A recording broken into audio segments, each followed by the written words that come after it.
Hola, querido. Mira, cuando todo a tu alrededor parece oscuro, cuando no ves el sol, cuando una nube de problemas te envuelve completamente, canta, adora a Dios. Aunque no suceda nada, aunque no veas ningún milagro, aunque parezca que todo está igual, tú continúa cantando y alabando el nombre de Dios.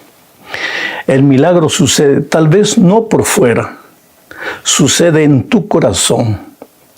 La alabanza, la adoración a Dios, además de bendecir el nombre del Señor, te transforma por dentro.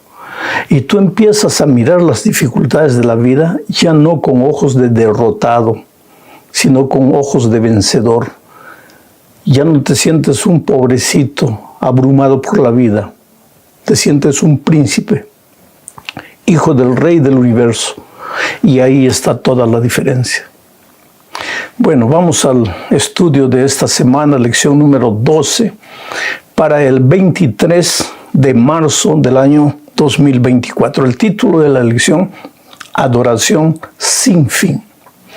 Y el propósito de la lección es mostrarnos que el cristiano, el verdadero cristiano, aquella persona que se ha encontrado con Jesús y ha sido transformada por Él, el cristiano vive en permanente espíritu de oración, cuando las cosas van bien y también cuando las cosas van mal.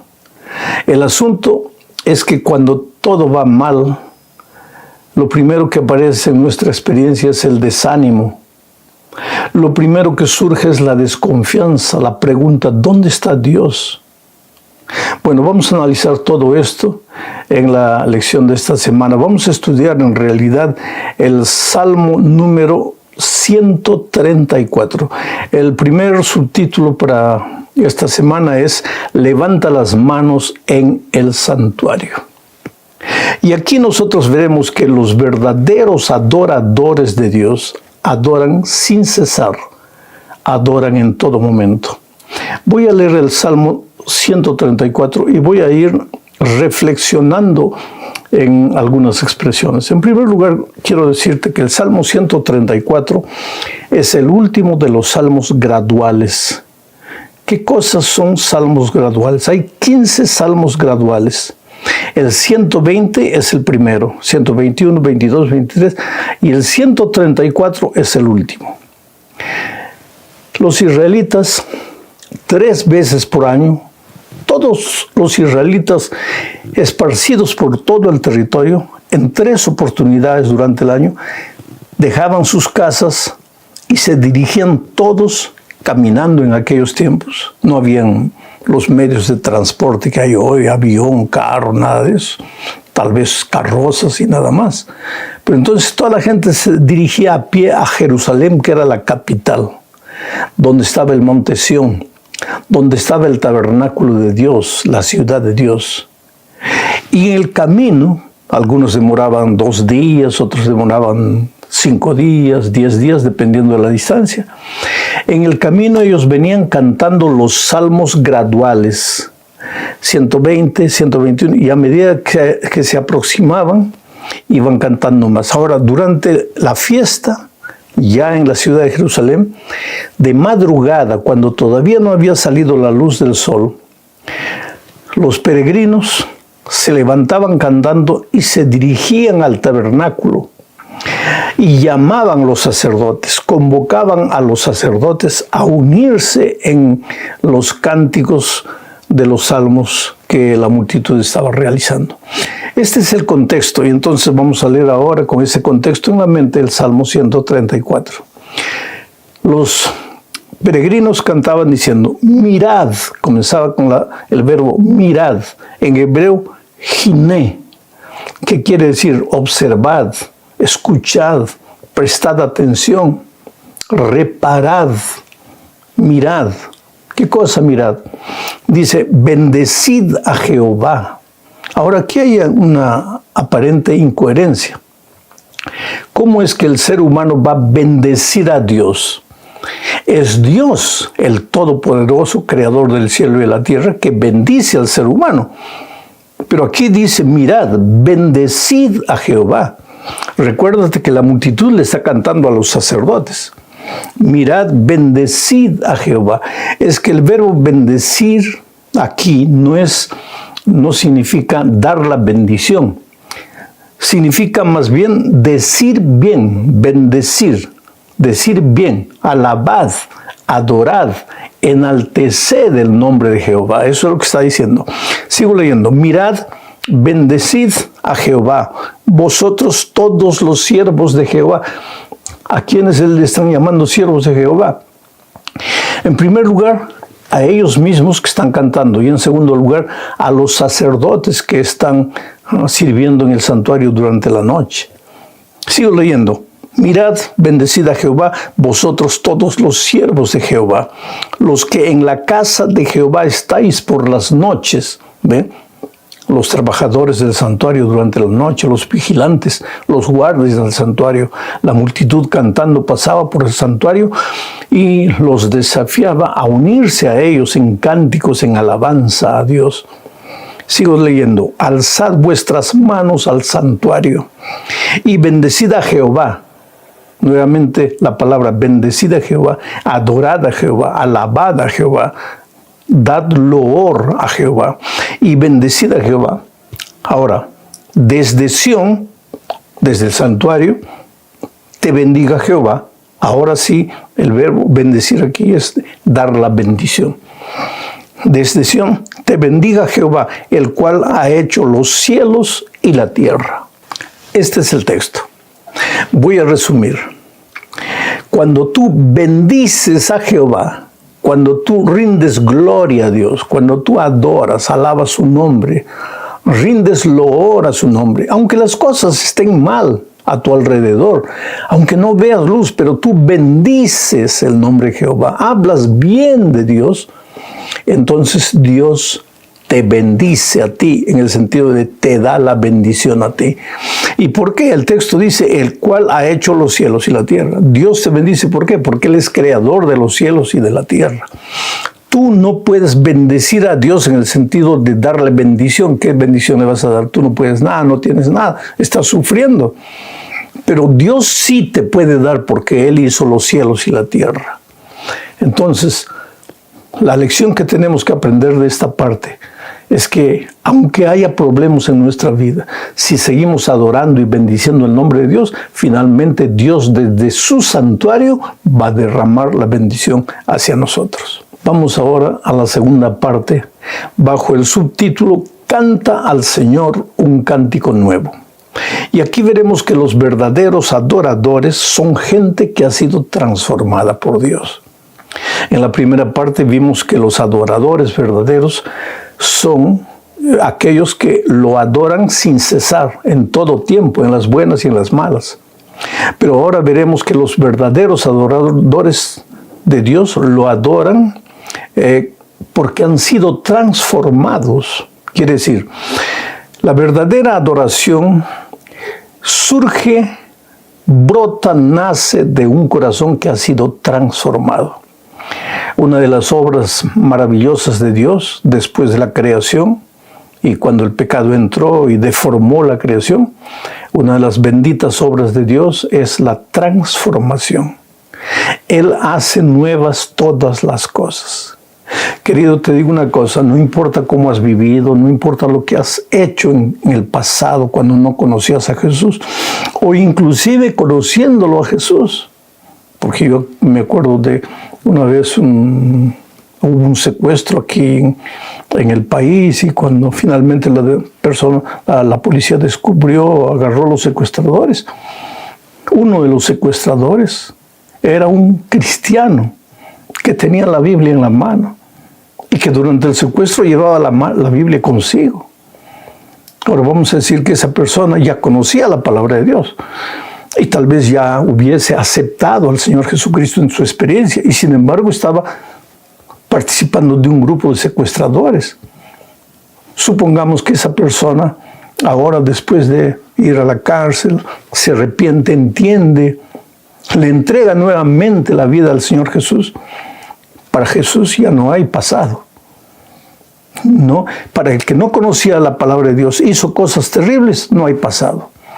Para el que ya conocía la palabra de Dios e hizo cosas terribles, pero después se arrepiente, también hay perdón y ya no hay pasado. ¿Por qué? Porque en Cristo somos hechos criaturas nuevas. Por eso los verdaderos adoradores a Dios lo adoran con una nueva experiencia, con un cántico nuevo. Mira lo que dice Salmos 33:3. Cantadle cántico nuevo, hacedlo bien, tañendo con júbilo. Cantadle con cántico nuevo. Un cántico nuevo no es porque alguien recién ha compuesto este himno la semana pasada. Un cántico nuevo no está hablando nuevo de la composición del himno, está hablando nuevo de la experiencia del adorador. Cuando tú no te habías entregado completamente al Señor Jesús, tus labios podían cantar palabras bonitas, pero eran palabras bonitas de la boca para afuera. Ahora que te has entregado al Señor Jesús, tú cantas el mismo himno, pero ya no es el mismo himno, es un himno nuevo, con las mismas letras, la misma melodía, pero es un himno nuevo porque nace de un corazón renovado, transformado por Dios. Ahora leamos el Salmo 43, que habla de la misma cosa. Dice, puso luego en mi boca cántico nuevo. El salmista David dice que su cántico fue colocado por Dios en su boca. ¿Por qué? Porque la obra de transformación es divina, no es humana. Tú no te transformas, tú no te conviertes porque quieres convertirte. Tú te conviertes porque el Espíritu de Dios te transforma. Claro que tú aceptas, porque si tú no aceptas, el Espíritu de Dios no puede hacer nada por ti. Por eso el salmista dice que Dios puso en mi boca cántico nuevo. Alabanza a nuestro Dios. ¿Y qué pasa? Verán esto muchos y temerán y confiarán en Jehová. Es que no hay testimonio más poderoso que la vida de un cristiano transformado. No hay testimonio más poderoso que la vida de un cristiano transformado. No te olvides de eso. Vamos a la tercera parte. Aquí veremos el subtítulo, Señor, ¿quién habitará en tu santuario? Es una pregunta. Y en esta parte nosotros veremos que los verdaderos adoradores son personas que andan con Jesús y viven las obras de justicia de Jesús. Recuerda que en la primera parte vimos que los adoradores lo adoran a Dios en las buenas y en las malas. En la segunda parte vimos que los adoradores verdaderos son aquellos que han sido transformados y con una nueva experiencia cantan un cántico nuevo. Y ahora veremos que los verdaderos adoradores de Dios son aquellos que andan con Jesús. Y como andan con Jesús, lógicamente que en su vida aparecen las obras de justicia de Jesús. El Salmo 15 en realidad es un salmo un poco grande. Y vamos a leer. Comienza diciendo, Jehová, ¿quién habitará en tu tabernáculo? ¿Quién morará en tu santo monte? Y el salmista responde, el que anda en integridad y hace justicia y habla verdad en su corazón. Hay algunas cosas que tenemos que estudiar en este punto. En primer lugar, la justicia no es un concepto, la justicia es Jesucristo. Porque Jeremías, hablando del Mesías que vendría, escribió para el pueblo diciendo que en los días del Mesías, Israel sería salvo y habitaría seguro. Y este es el nombre por el cual será conocido. Jehová, justicia nuestra. El Mesías sería la justicia. La justicia es una persona. Y si tú quieres entrar al templo de Dios y adorar a Dios con corazón puro, en integridad, tienes que tener una experiencia personal de vida con la persona justicia.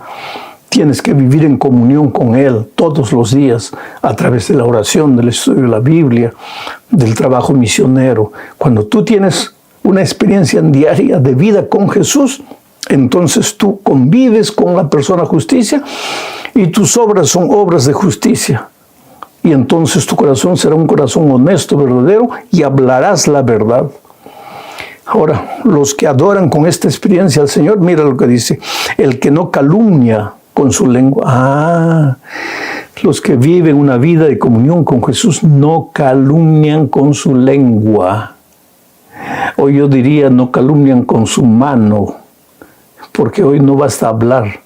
Hoy es solo buscar un computador, internet y clicar y listo. Ya estás calumniando. ¿Qué cosa es calumniar? Hablar falsedades, hablar cosas que tú mismo no entiendes y sin embargo hablas con una seguridad. Pero los que conviven con la persona justicia nunca hacen eso. Tú puedes hablar lo que quieras decir, creer, predicar, pensar que estás defendiendo a la iglesia, pero si estás calumniando, si estás hablando sin fundamento, tú no tienes una experiencia de vida con Cristo. Cuidado, querido. Sigue diciendo que esos verdaderos adoradores a Dios no admiten reproche alguno contra su vecino. Muy bien, muy bien. Vamos a la cuarta parte de este estudio, bajo el subtítulo Declara su gloria entre las naciones. Y aquí veremos que los verdaderos adoradores viven comprometidos con la misión. No basta cantar. Es necesario cantar, pero hay que hacer más que cantar. Tienes que buscar una persona que no conoce a Jesús y hacer todo lo que tú puedas. Colocarte en las manos de Dios como una herramienta para traer a esa persona al conocimiento de la verdad. Eso es lo que dice el Salmo 96, versículo 2 al 10. Leo. Dice, cantad a Jehová, bendecid su nombre. ¿Qué quiere decir bendecir? Habla bien de Jehová. Canta Jehová. ¿Verdad? A veces no tenemos el don de cantar. Yo no tengo el don de cantar, pero Dios me dio el don de hablar. Entonces, canta Jehová. No tienes el don de cantar, habla de Jehová. Bendice su nombre, habla bien del nombre de Dios. Anunciad de día en día su salvación. Predica el evangelio. Comprométete con la misión. Proclamad entre las naciones su gloria, en todos los pueblos sus maravillas. Quiere decir que el verdadero adorador a Dios, mira, haciendo un resumen hasta aquí, el primer día vimos que los verdaderos adoradores adoran a Dios en todo tiempo, en las buenas y en las malas. Después vimos que los verdaderos adoradores son hombres y mujeres transformados por Dios y adoran con un cántico nuevo. En esta parte nosotros vemos que los verdaderos adoradores están comprometidos con la misión.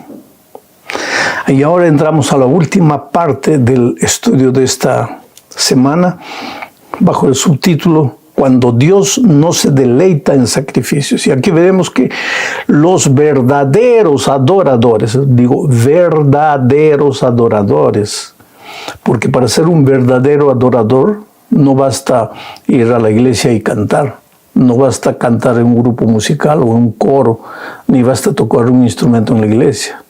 Todo eso puede ser parte, pero el verdadero adorador de Dios, en esta parte vamos a ver que el verdadero adorador de Dios nunca sustituye la vida interior por asuntos del exterior, por exterioridades.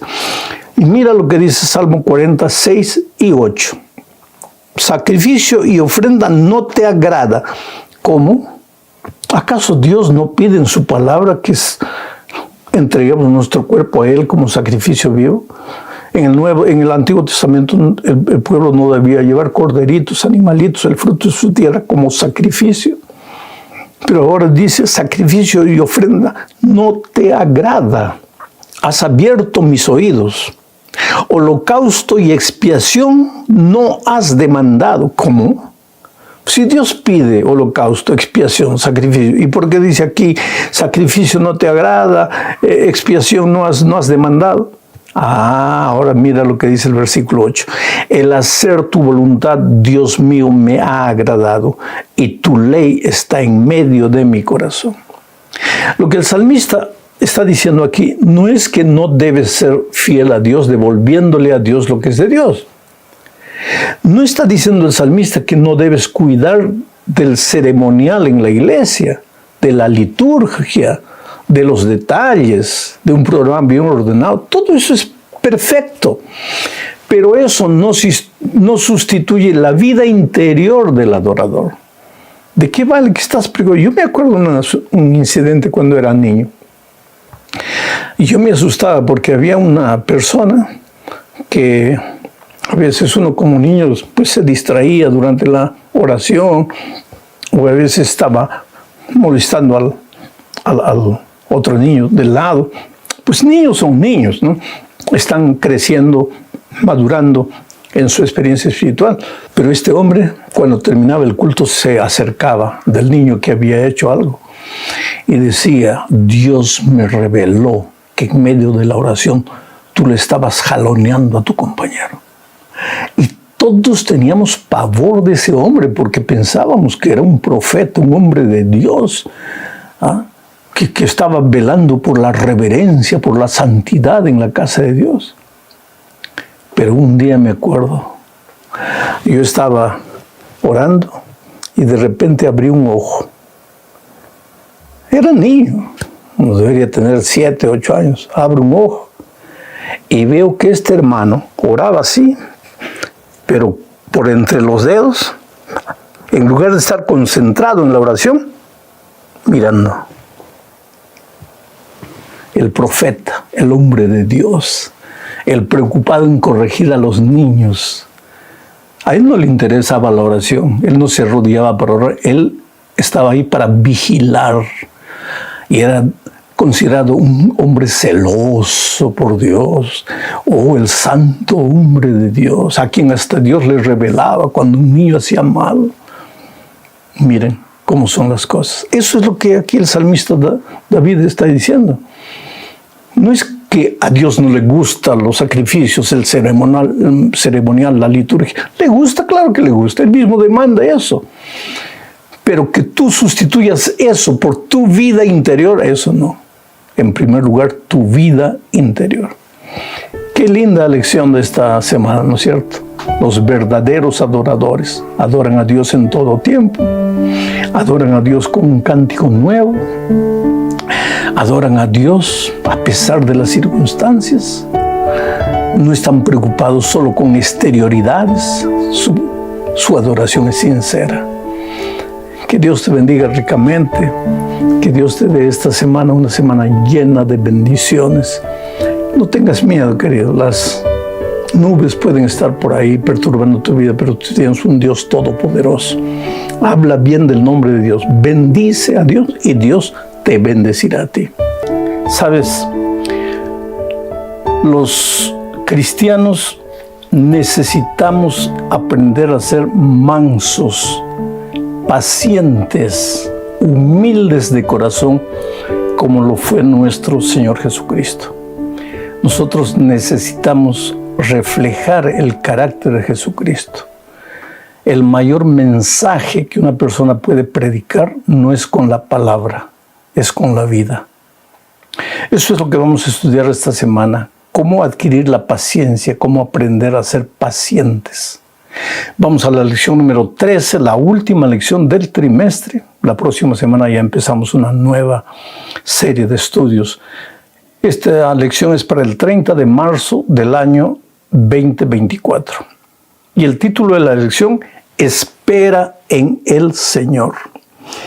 El primer subtítulo de la lección es El llamado a esperar. Y aquí veremos que el pueblo de Dios es un pueblo paciente.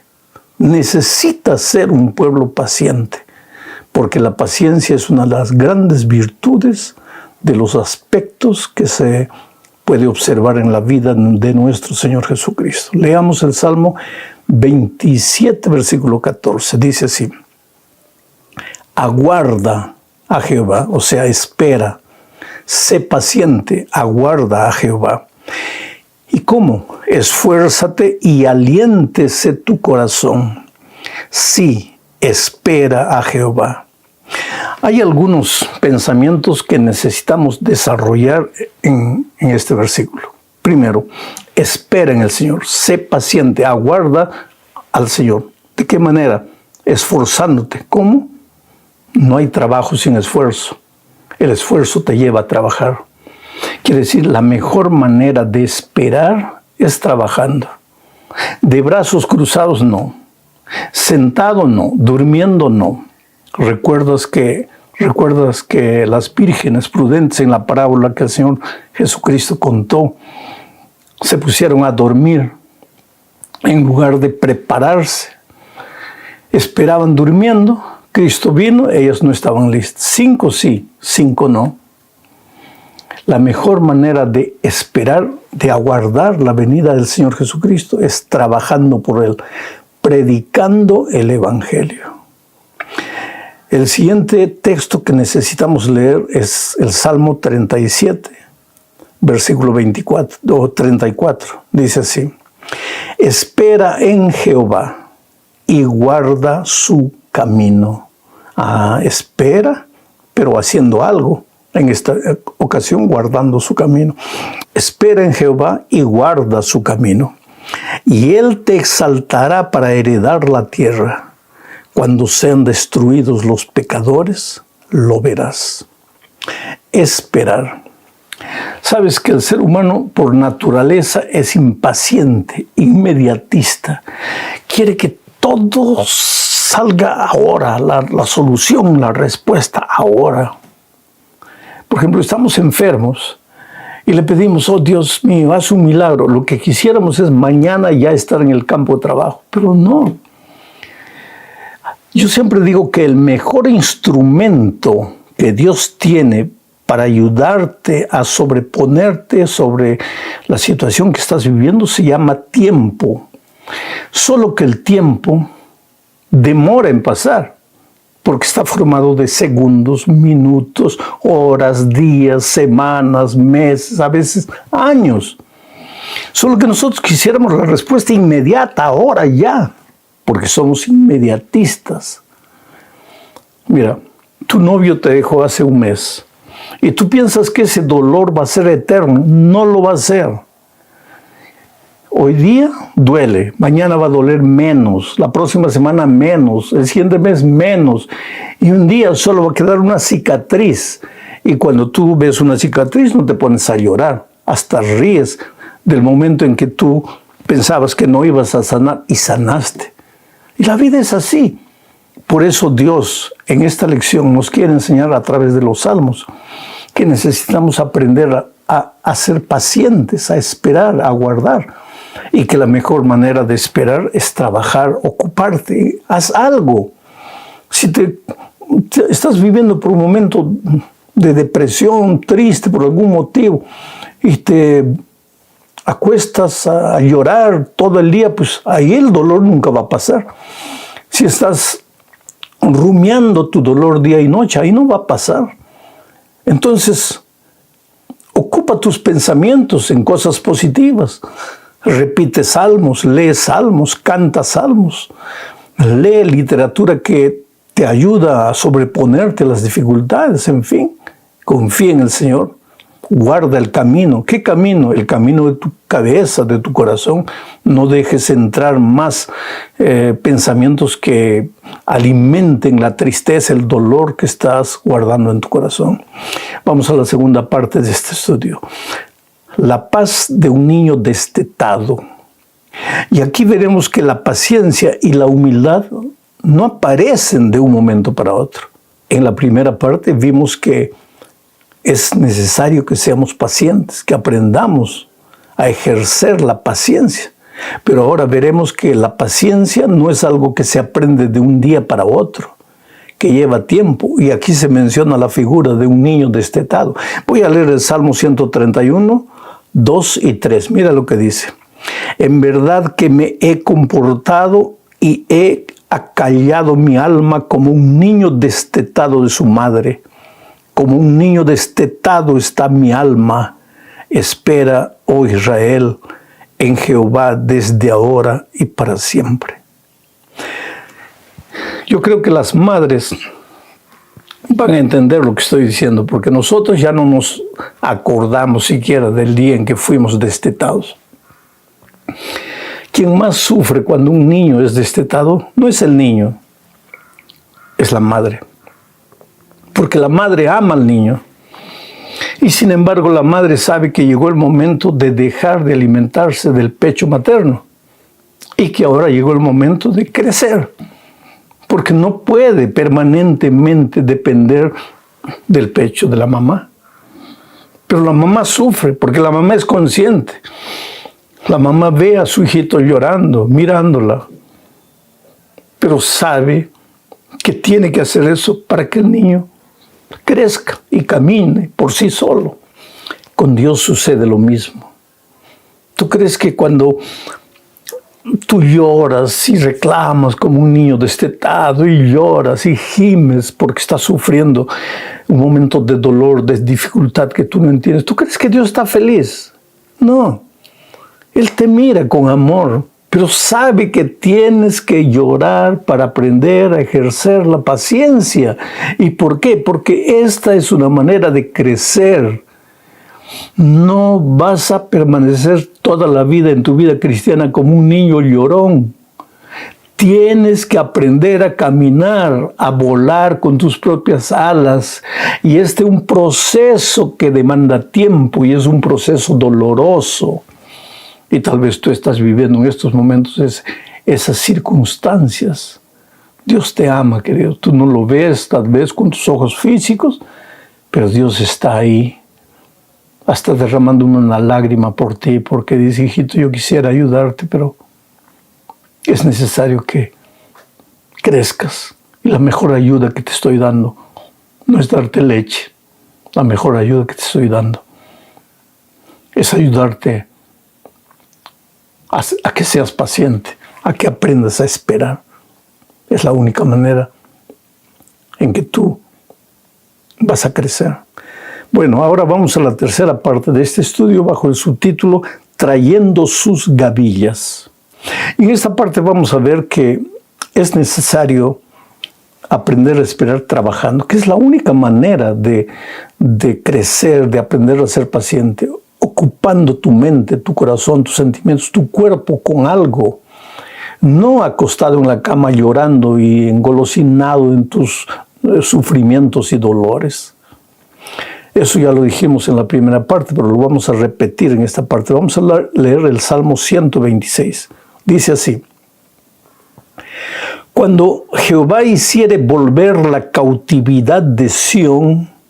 Este es el Salmo 126, y el Salmo 126 también es un salmo gradual. Ya dijimos que desde el 120 hasta el 134 son salmos graduales, salmos que el pueblo de Israel cantaba mientras se dirigía a Jerusalén a la fiesta espiritual, y durante la fiesta, cuando se levantaba de madrugada e iba llamando a los que trabajaban en el santuario para adorar a Dios con ellos. Pero como este salmo dice, cuando Jehová hiciere volver la cautividad de Sión, algunos creen que fue escrito cuando el pueblo de Israel estaba cautivo en tierra extranjera, cuando los babilonios se los habían llevado.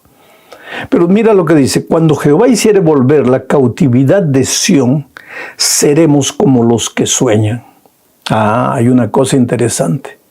Aquí el pueblo de Dios está cautivo, todavía no ha regresado de la cautividad de Sión. Y sin embargo el pueblo de Dios sueña. ¿Eres capaz de soñar cuando tu empresa o tu pequeña empresa fracasó? Perdiste todo, estás lleno de deudas. ¿Eres capaz de soñar? Bueno, aprende el pueblo de Israel que estaba cautivo por causa de los errores que había cometido. Estaba cautivo en tierra extranjera y sin embargo no paraba de soñar. Leo de nuevo: cuando Jehová hiciere volver la cautividad de Sión, seremos como los que sueñan. No pares de soñar, no dejes de soñar. Versículo 2: entonces nuestra boca se llenará de risa y nuestra lengua de alabanza. Entonces dirán entre las naciones: grandes cosas ha hecho Jehová con estos. Grandes cosas ha hecho Jehová con nosotros. Estaremos alegres. Haz volver nuestra cautividad, oh Jehová, como los arroyos del Negev. Los que sembraron con lágrimas con regocijo segarán. Irá andando y llorando el que lleva la preciosa semilla, mas volverá a venir con regocijo, trayendo sus gavillas. Hay varios pensamientos en este salmo. Si tú, en medio del dolor, en medio de la derrota, en medio del fracaso, en medio de los problemas, en medio de las circunstancias difíciles, si eres capaz de cantar, de alabar al nombre de Dios, de soñar, de mirar al cielo y reconocer que tu Dios, aunque estás viviendo un momento difícil, tu Dios sigue siendo grande y todopoderoso, ¿qué va a pasar? La mano de Dios se va a manifestar. Él se va a levantar para hacerte justicia. Él te va a levantar. Y el pueblo todo que antes se reía de ti va a ver las grandes obras del Señor en tu propia vida. Me gusta el último versículo que leí. Irá andando y llorando el que lleva la preciosa semilla. Esta figura me recuerda a la tierra de Israel, donde había poca agua, mucho territorio desértico. Y sin embargo, en ese desierto,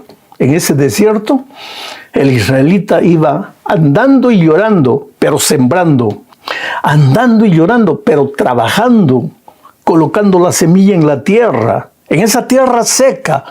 ¿Por qué? Porque él sabía que la lluvia vendría, la promesa de Dios se cumpliría y los arroyos del Negev, que en el verano se quedaban áridos, secos, serían manantiales de agua, y esa agua llegaría al terreno seco que él estaba arando, sembrando, colocando la semilla. Por eso, después de un tiempo, él volvería trayendo las gavillas con alegría, con júbilo.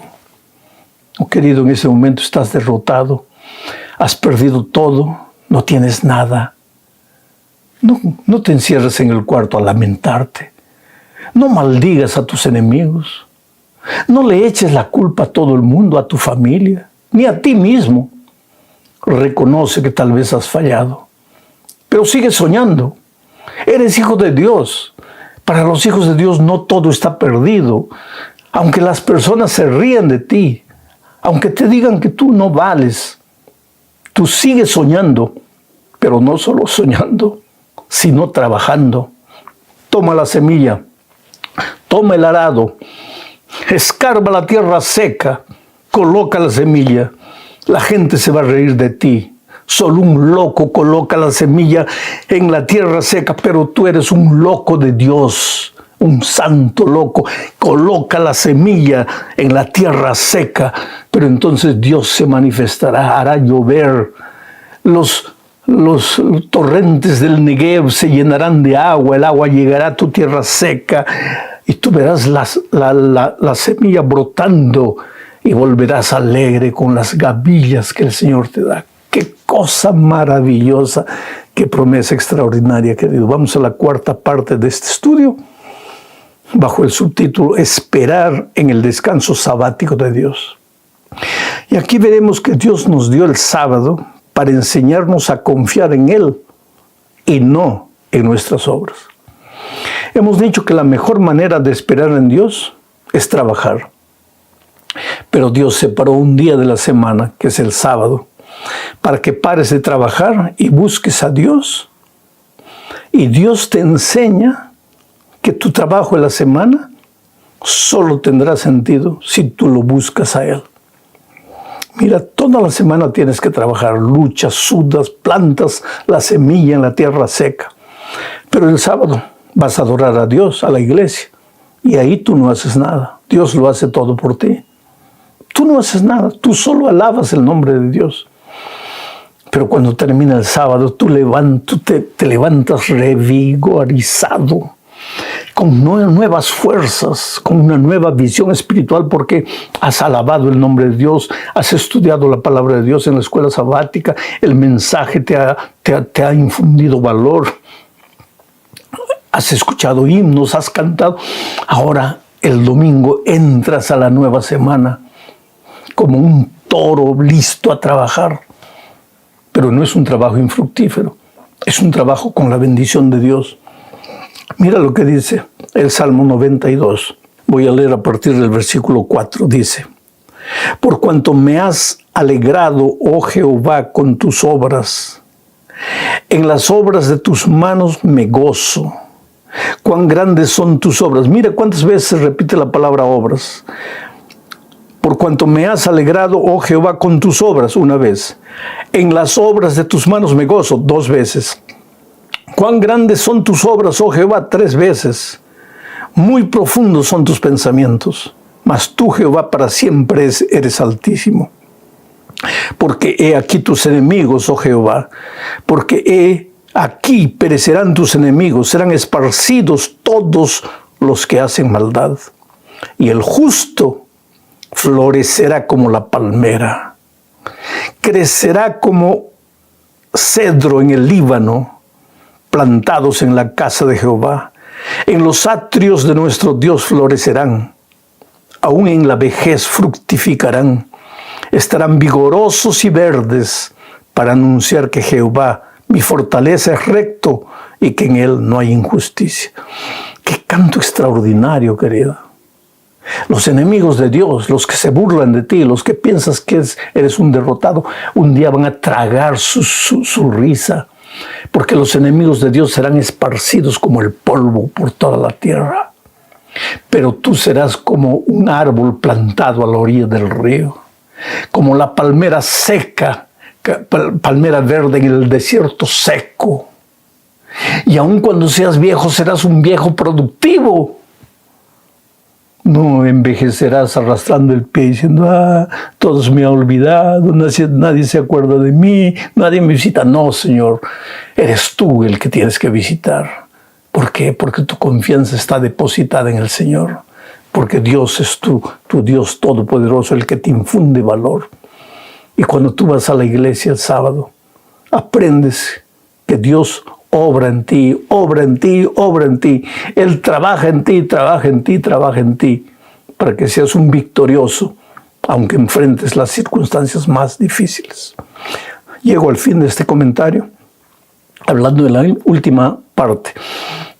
El subtítulo dice, la alegría llega por la mañana. Que la persona paciente finalmente ve amanecer el nuevo día. Hoy día todo puede estar oscuro, pero mañana es mañana. Mira lo que dice el Salmo 5:3. Oh Jehová, de mañana oirás mi voz, de mañana me presentaré delante de ti y esperaré. La noche puede haber estado oscura, pero la noche solo dura 12 horas, después nace el sol. Y cuando nazca el sol de nuevo en tu vida, lo primero que debes hacer es hablar a Dios, alabar a Dios, adorar a Dios, cantar a Dios.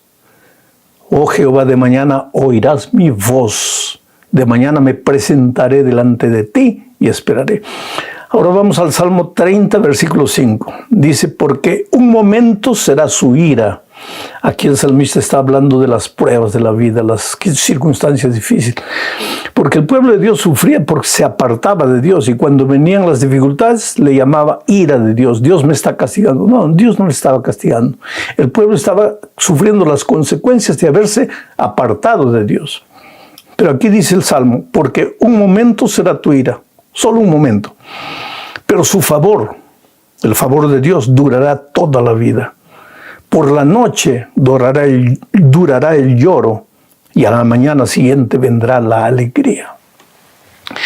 Oh queridos, si en este momento el sol brilla esplendoroso en tu vida, gloria a Dios. Sigue alabando el nombre de Dios. No te olvides del nombre de Dios.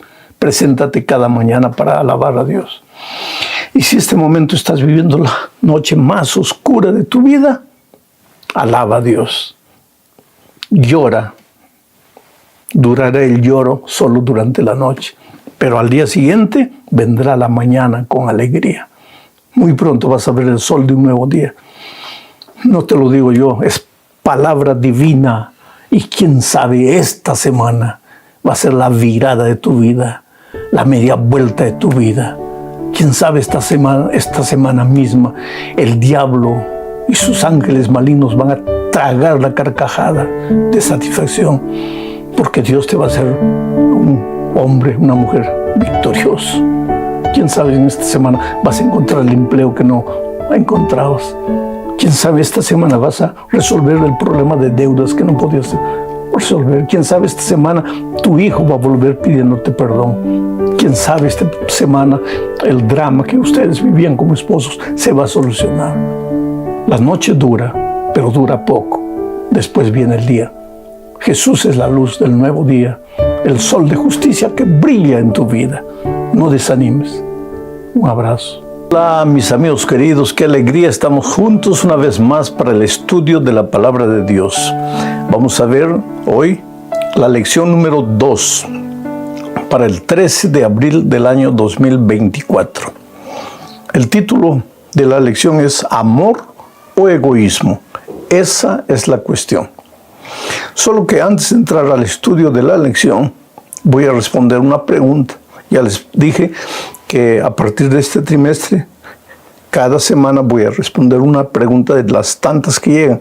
Y si tú tienes alguna pregunta, entra a la página y registra tu pregunta ahí, que yo leo toda la participación de ustedes y voy a encontrar tu pregunta, voy a escoger las mejores, las más generales y las voy a responder.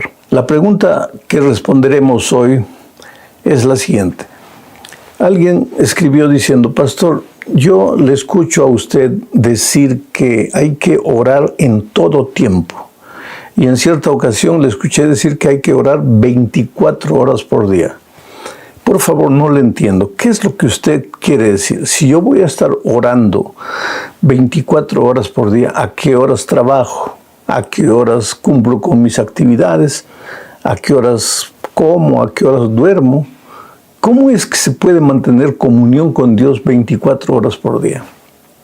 Bueno, yo estoy usando una figura cuando digo 24 horas por día. Pablo lo dice de otra manera. Pablo dice, orad sin cesar, sin parar, en todo tiempo. Pero ¿y a qué horas cómo? Ahí está el asunto.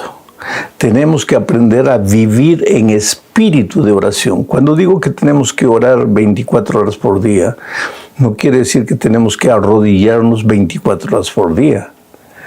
El gran desafío del cristiano es aprender a vivir dirigiendo todo hacia Dios. Mientras estás manejando tu carro, en lugar de estar pensando sobre los desafíos que tienes para ese día solo, piensa, pero dirigido hacia Dios, consultando con Dios. Cuando vas a comer, agradeces a Dios y mientras vas comiendo, si la comida está sabrosa, agradécele a Dios. Dile, mira, Señor, qué rico. Creo que voy a comer esto también mañana o cualquier cosa así. Pero cuando entres al campo de fútbol, cuando vayas al mall a hacer compras, hagas lo que hagas, aprende a mantener comunión permanente con Dios. Por ejemplo, has estudiado para el examen de mañana. Esta noche antes de dormir en la cama, en lugar de dar rienda suelta a tus pensamientos, dirígete a Dios y dile, Señor, mira, te voy a contar todo lo que estudié para el examen de mañana. Y se lo vas contando a Dios, estás haciendo dos cosas. Estás orando y al mismo tiempo estás revisando lo que has estudiado para el examen de mañana. Quiere decir, no te compliques la vida. La vida cristiana es simple, sencilla, sin mucha complicación. Tú aprende a cultivar una amistad permanente con el Señor y vas a ver cómo a medida que van pasando los días, tu experiencia espiritual se va a enriquecer y te vas a sentir fuerte. Y caminando con Jesús, conversando con Jesús, pues difícilmente vas a caer en los problemas de la vida, porque para meterse en problemas, primero hay que separarse de Jesús. Si tú estás con Jesús, difícilmente vas a salir del camino. Que Dios te bendiga ricamente. Vamos a la lección para esta semana. ¿Amor o egoísmo? Esa es la cuestión. Ya dijimos la semana pasada que estamos estudiando el gran conflicto. Aunque nuestros ojos no ven, todo lo que sucede en este mundo de alguna manera tiene que ver con un conflicto universal, con un conflicto espiritual. No es un conflicto con armas, con bombas, con cañones. Es la lucha por el corazón humano, por la mente, por la decisión de cada ser humano. Nosotros le pertenecemos a Jesucristo, pero el diablo se cree nuestro dueño. Consiguió arruinar la vida de Adán y Eva y hoy continúa queriendo arruinar nuestra vida. Entonces el propósito de la lección de esta semana es mostrar que para llevarte a formar parte de su ejército, el diablo va a usar primero la seducción, el engaño, la mentira. Y si eso no le da resultado, va a usar la fuerza, la violencia, la persecución. Pero lo que él quiere es llevarte a formar parte de su ejército, sacarte de las filas de Jesucristo. Entonces vamos a la primera parte de este estudio bajo el subtítulo Un Salvador con el corazón roto. En esta parte, querido, vamos a ver que el sufrimiento humano no siempre es el castigo divino. Generalmente cuando las cosas nos van mal, cuando nada nos sale bien o cuando pasamos por un momento de dificultad en la vida, o cuando caemos enfermos, o cuando somos despedidos del empleo, o cuando estamos en problemas financieros, o cuando un hijo se mete a las drogas, la primera idea que sube a la mente es: Dios mío, me estás castigando. Y el diablo es tan astuto que te hace recordar todo tu pasado, tus errores, y te hace pensar que ahora los problemas presentes son consecuencia de los errores que has cometido. En la Biblia encontramos que muchas veces Dios interviene directamente en los juicios que caen a la tierra. Por ejemplo, cuando Sodoma y Gomorra fueron incendiados, esa fue participación directa de Dios. En el diluvio, participación directa de Dios. Pero no siempre el sufrimiento, la derrota, el fracaso es consecuencia o es castigo divino. Aunque el diablo quiere que nosotros relacionemos todo lo que nos viene a la vida como consecuencia de nuestro mal comportamiento, como castigo divino. En realidad, lo que tenemos que entender es lo siguiente. Aquí está Dios y aquí está el territorio de la vida. Si no salimos del territorio de la vida, pues todo nos va a ir bien. ¿Por qué? Porque Jesús es la fuente de la vida, la fuente de la paz, la fuente de la felicidad. Estamos en el territorio de la felicidad, de la paz, de la vida. Pero cuando nos salimos del territorio de la felicidad, en otras palabras, cuando abandonamos al Señor Jesucristo, ya de manera natural nos introducimos al territorio de la desgracia, de la tragedia, de la muerte, de la enfermedad, de la miseria de la vida. Ahora, eso no quiere decir que aunque tú estés en el territorio de Jesucristo, no vas a tener dificultades, porque el diablo, pues, ya que vivimos en esta tierra, el diablo muchas veces nos manda dificultades para mostrarnos, entre comillas, en la opinión de él, que ¿para qué vale la pena estar en el territorio de la vida si estás sufriendo? Entonces salte. Lo que el diablo quiere es sacarnos. Pero Dios es un Dios amoroso. El Señor Jesucristo te ama y te suplica: hijo, no te vayas, no salgas de mi territorio, porque te vas a introducir al territorio de la muerte. Y Jesús le dijo eso a su pueblo cuando él estaba vivo de muchas maneras. Mira, voy a leer Mateo capítulo 23, versículos 37 y 38. Dice así: Jerusalén, Jerusalén, que matas a los profetas y apedreas a los que te son enviados. ¿Cuántas veces quise juntar a tus hijos como la gallina junta a sus polluelos debajo de las alas y no quisiste? He aquí vuestra casa es dejada desierta. Piensa bien en estas palabras del Señor. San Juan dice: a los suyos vino y los suyos no le recibieron. Él vino para el pueblo judío. Él era el Mesías redentor, pero el pueblo de Israel esperaba un Mesías guerrero que derrotase al ejército de Roma. Pero Jesús había venido como el Redentor espiritual, porque los verdaderos problemas no son las opresiones físicas, sino la opresión espiritual que el pecado nos provoca. Pero ellos no lo recibieron. Jesús les habló, les llamó una vez, otra vez, a través de milagros, a través de predicaciones vivas. Jesús apeló al corazón. Nunca entendieron que Jesús los llamaba. Cada vez más se ponían rebeldes, tercos. No querían entender. Entonces, ya bien cerca, antes de su crucifixión, porque este incidente sucedió en la semana previa a la crucifixión. Entonces el Señor Jesucristo, la sierva de Dios, dice que desde las alturas de Jerusalén, Él en lágrimas dijo: Jerusalén, Jerusalén, que matas a los profetas, que no aceptas el mensaje, que rechazas el mensaje. ¿Cuántas veces quise juntar a tus hijos como la gallina junta a sus polluelos debajo de sus alas? Mira la figura linda. Jesús quiere traerte a sus brazos, quiere juntar a sus hijos como la gallina a sus polluelos debajo de las alas. Y Jesús dice: y no quisiste. Ahora, ya que no quisiste, he aquí pues vuestra casa será dejada desierta.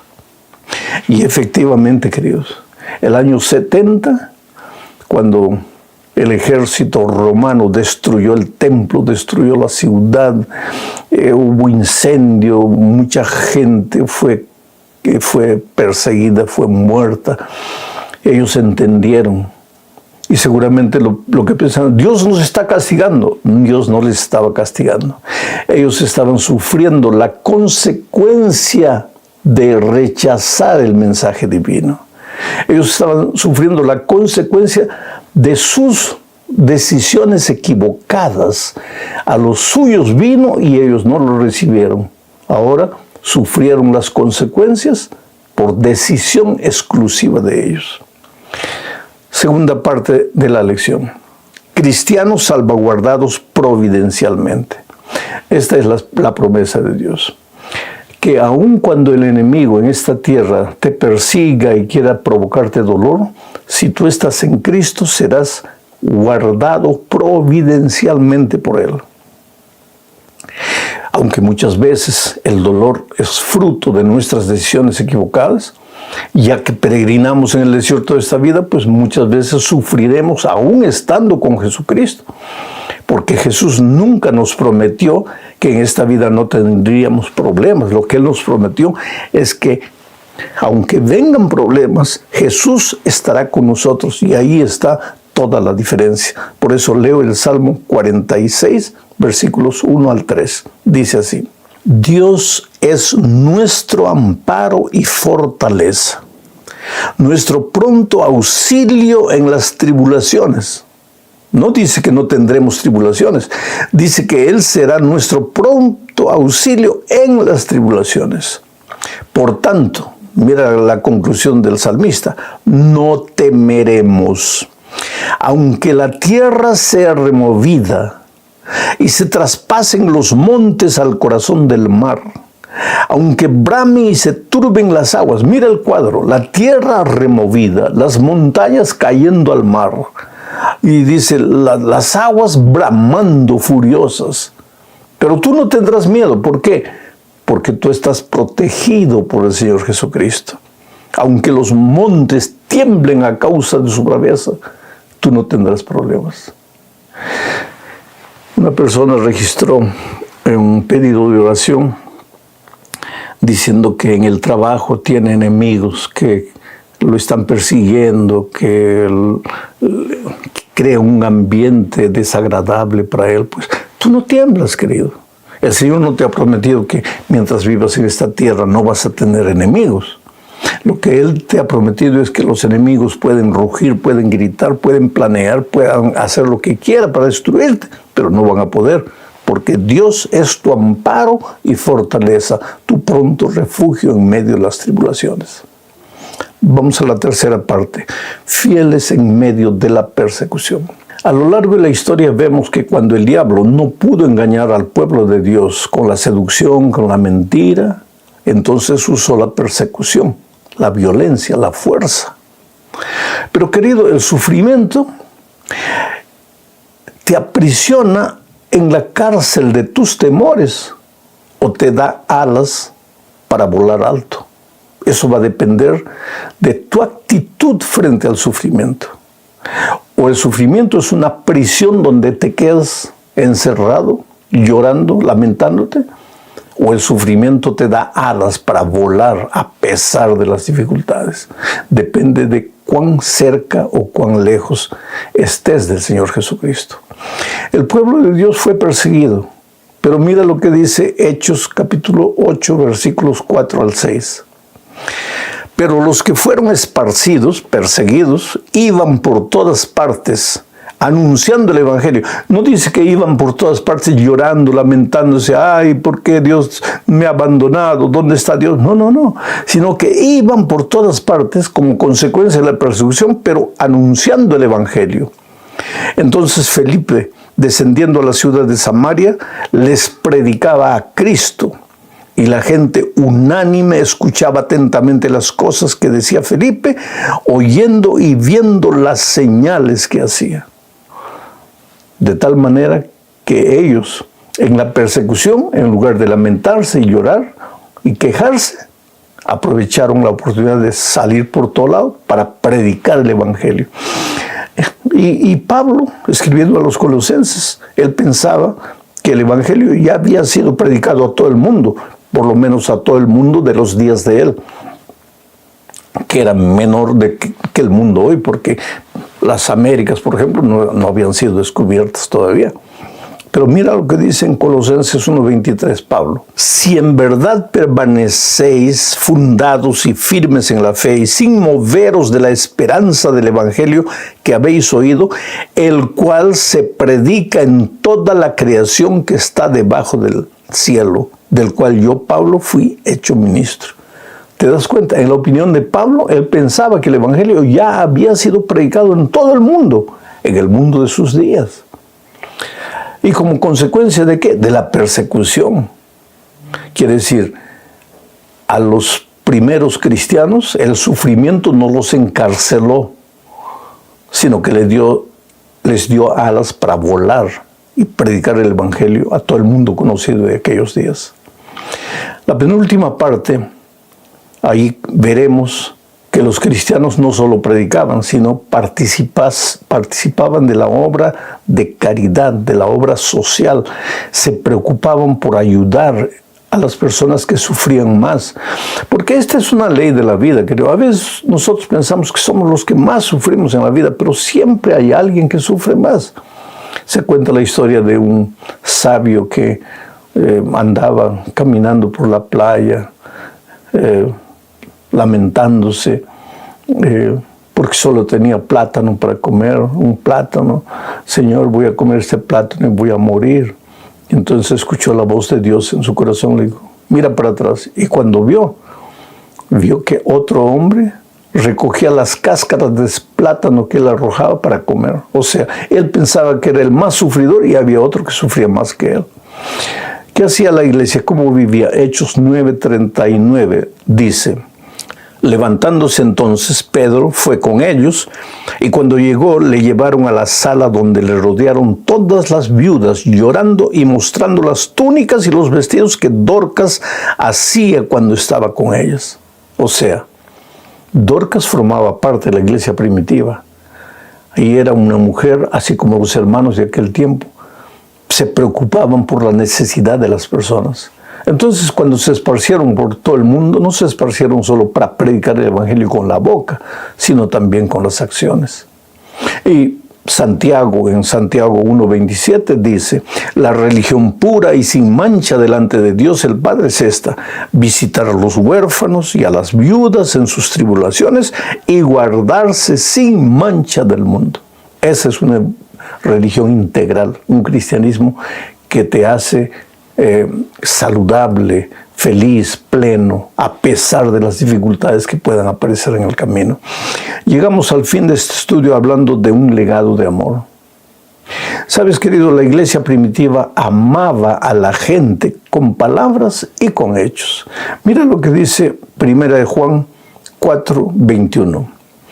Y nosotros tenemos este mandamiento de él: el que ama a Dios, ame también a su hermano. Quiere decir, la religión que solo afecta tu manera de pensar no está completa. La religión que solo cambia tu doctrina está incompleta. La religión tiene que afectar tu vida, tiene que transformar tu carácter, tu manera de ser. El que odiaba ya no odia más. El que gritaba ahora habla con mansedumbre. El que se irritaba por cualquier cosa ahora es paciente. Esa es la verdadera religión. La iglesia primitiva era una iglesia que se amaba entre sí. Ellos se sentían como los polluelos debajo de las alas del Señor Jesucristo. Al mismo tiempo, salían debajo de las alas para predicar el Evangelio y para amar a las personas. Que Dios te bendiga, querido. No tengas miedo a las luchas de la vida. Dios no te ha prometido que en esta vida no vas a tener problemas. Te ha prometido que Él no te va a abandonar. Y cuando estás tomado de la mano poderosa de Jesucristo, ay de aquel que se atreva a tocar tu vida, a hacerte daño. Dios le prometió a Abraham: sal de esta tierra, vete a una tierra extraña, y por donde quieras serás una bendición. Y si alguien te bendijere, yo lo bendeciré. Y ahora yo completo. Y si alguien te maldijere, él recibirá las consecuencias de su propia maldición. Entonces, en nombre de Jesucristo, ve sin temor. Esta semana puede ser una semana de mucha victoria para ti.